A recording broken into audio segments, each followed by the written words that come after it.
Harka fuunee akkam jirtu hordoftoota Oromoo Koo chaanaalii kun Oromoo Koo chaanaaliidha. Ani immoo Burtukaan Danuuti. Ani immoo viidiyoo biraa qabadhee gara keessanitti dhufeera. Viidiyoon koo guyyaa har'aa maal ta'a? Mooqa mana keenya keessatti haala kamiin qopheeffannee itti dhimma baanaa yookaan immoo dhunnaadha. Isan qabadhee gara keessanitti dhufee viidiyoo kana akkasiin jaallattan abdii guddaan qaba. Oromoo Koo chaanaal like, share, subscribe gochuu hin dagatinaa. Garuma hojii isaatiitti darbinaa maal faanu barbaachisa akkamitti hojjetanna gara hojii isaatiitti darbina.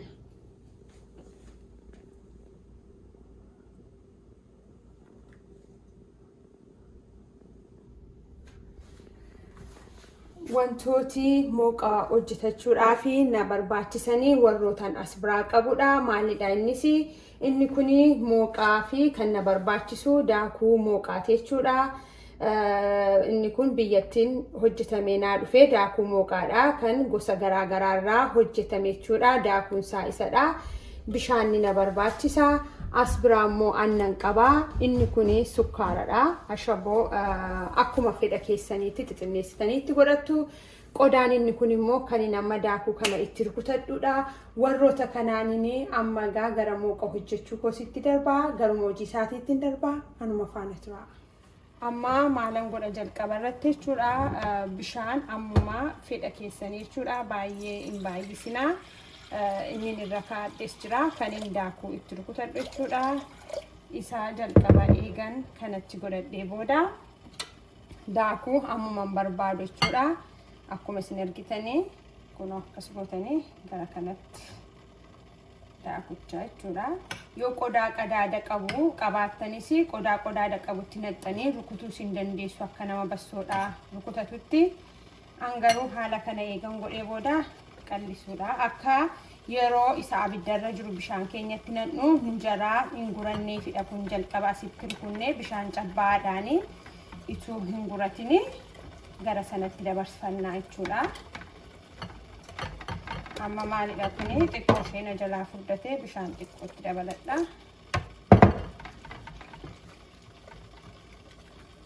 Iseen kun hanqaaquu isee ittiin rukutanidha. Baay'ee waan gaariidha. Hanqaaquu ittiin rukutattu kunoo wantoota akkasiis akka ituu hin guratin haala kanaan bareechinee eega akkas godhannee booda gara isaa bishaan abiddarra kaa'anneetti as biraa akkuma isinitti mul'atu bishaan irra kaa'adheera danfaa jira. Bishaan danfaa jiru kanatti kan naqaa jechuudha. Amma egaa gara bishaan keenya sadarkeetti godhanna jechuudha. Bishaan keenya akka nu jalaa hin gurannee akka tasaa jechuudha. Kanaani calalaa jechuudha. Guroon akka itti na jalaa hin darbineefi.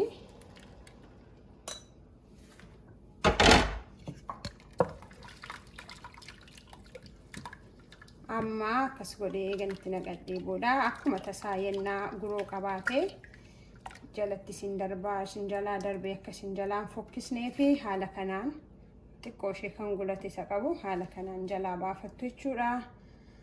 Amma egaa gara hojii isaatiitti darbeera. As biraa kana harka keessan irraan fudhatinaa gaa harka irraa yennaa fudhattan distiin keessan isin jalaa qaba. Gurachuu sin danda'a harka keessan otoo irraan fudhatini. Amma as biraatu sosochoosuudha jechuudha. Gara jalqabaa kana akka gaariitti amma xiqqoo ishee isin bishaatutti isin jalaa gurachuu danda'a. Kanaaf harka keessan irraan fuudhina. Mooqii yeroo baay'ee distiitu qabataa. Dhandhamni isaallee gubataa jechuu danda'a. Sana akka nu jalaan taanee fi akkuma isin ilaaltanii harka keessanii toorraan fuudhin haaluma kanaan amma inni xinnoo ishee bishaatutti jechuudha. Xiqqoo eega bishaatee booda gurachuu hin danda'u. Jalqaba kana garuu hin gurataa. Kanaaf harka keessanirraan fuudhina akkuma gaariitti. Distiin keessan immoo otoo distii hin qabne ta'e immoo filatamaadha. Distiin tokko tokko dafee qabaa, tokko tokko immoo hin qabu. Kanaaf jechaadha. Harka koorraan fuuni ammayyuu isinitti mul'ata. Akkana jalaa hin guranneef jechuudha. Baay'ee furdaa isaas hin barbaadu, baay'ees akkana jalaa qallatu hin barbaadu. Kanaaf immoo isin immoo isa immoo ija keessaniin ilaalaa. Yoo baay'ee isin jalaa furdate gaafatti naqxanii aannaniin qallifachuu dandeessu yookaan bishaan xinnootti tobsitu. Aannan eega bishaatee xiqqoo bishaatee boodan itti naqaa. Yeroo kanarratti aannan naqxanii yeroo baay'ee distiin isin jalaa qabata jallisaa. Aannanis dafee distii qabataa. Amala distii dafee qabachuu qaba. Kana jecha dursee itti naqu bishaaniin hin godhaa. Amma inni akka gaariitti naa bishaatutti.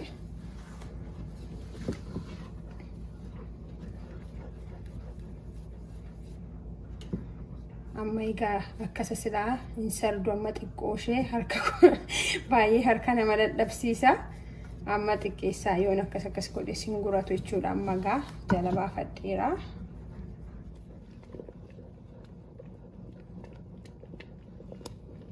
Akkumani isinitti himetti yeroo amma akka kana bishaachuu jalqabu turtanii illee yennaa chochoofattaniyyuu hin guratu jechuudha. Amma inni xiqqoo seeka kanatti isinii ta'utti harka keessan garuu irraan fudhatinaa. Isa caalaa gurachuu isin jalaa gurachuu danda'a. Amma garuu boqochaallee yennaan hojjedhe hin guratu jechuudha.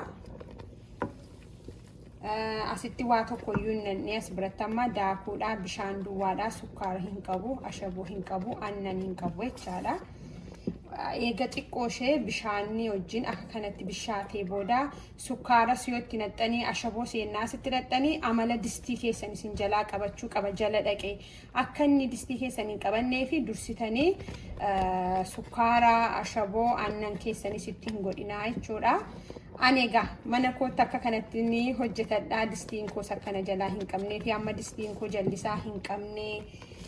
Mooqi koo hin guranne haala gaariidhaan hojjetataa jira. Mooqi immoo eeggannoo barbaadaa. Dhugaamatti xiqqoo ishee distiin isin jalaa qabnaan dhandhamni isaallee baay'ee fokkisaa ta'a. Kanaaf jechaadha kan akkasitti hojjetadhu.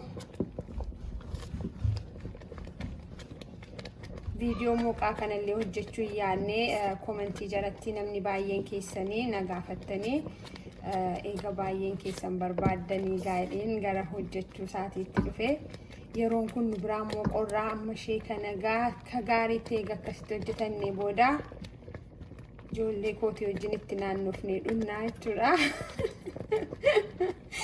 Nu biraa yeroon ammaa baay'ee qorruma cimaa keessa jirra. Yeroonsaa yeroo qorraadha.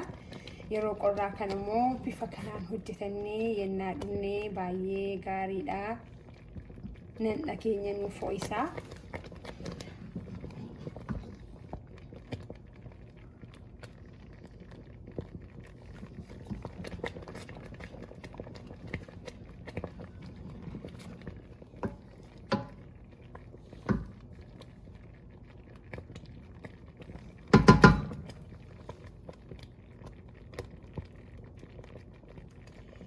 Amma egaa as biraa maalan godhadhe jechuudha.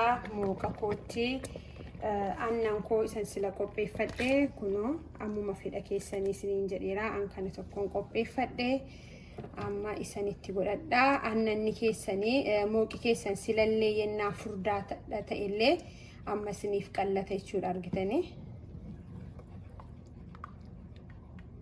Aannan feetanii yookaan hin jaallattan yoo ta'e aannanitu ittiin godhiin hojjetachuu dandeessu. An garuu aannaniin yeroo hojjetadhu baay'ee mi'aawa. Kanaaf aannaniin inni hojjetadha. Kanaaf aannanitti godhee isin agarsiisaa jira jechuudha. Fedhan qabdan aannanni namooti aannaniin jaallanne tokko jirtu waanta ta'eef itti godhachuu dhiisuu dandeessu.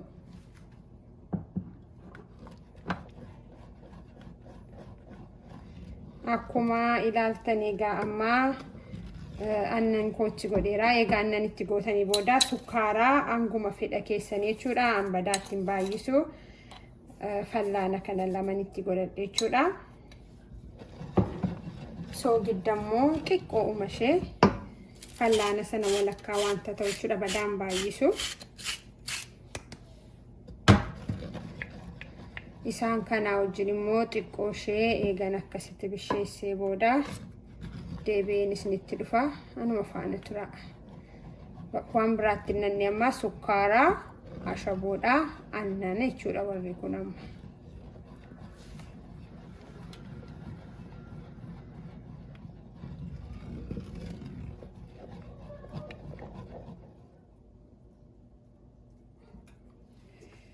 Egaa haala kanaan bishaataa jira jechuudha. Kun aannan keenya sukkaarri eegatti nam'eeti jechuudha.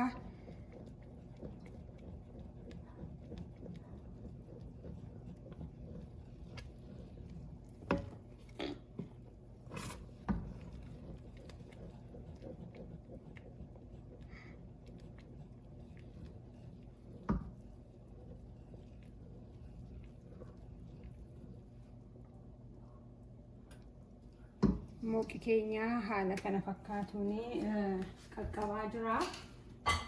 Amma kanatti taanee kan nu afuu maalidha? Dhadhaa fallaana tokko kanuma irratti godhadha.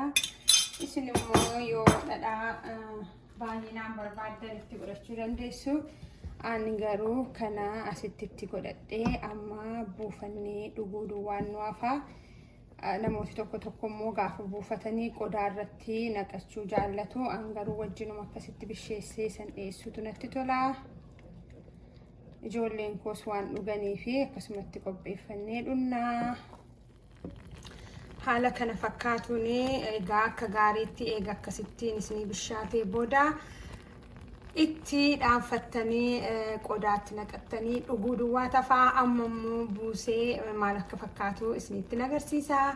Viidiyoo kana amma xumuraatti waan na wajjin turtanii fi guddaa galatoomaa. Oromoo Koo chaanaalii jaallattanii feetanii waan ilaaltanii fi guddaan isin galateeffadha. Egaa gaafa dhuguu maal akka fakkaatu isinitti agarsiisa. Anuma faana tura.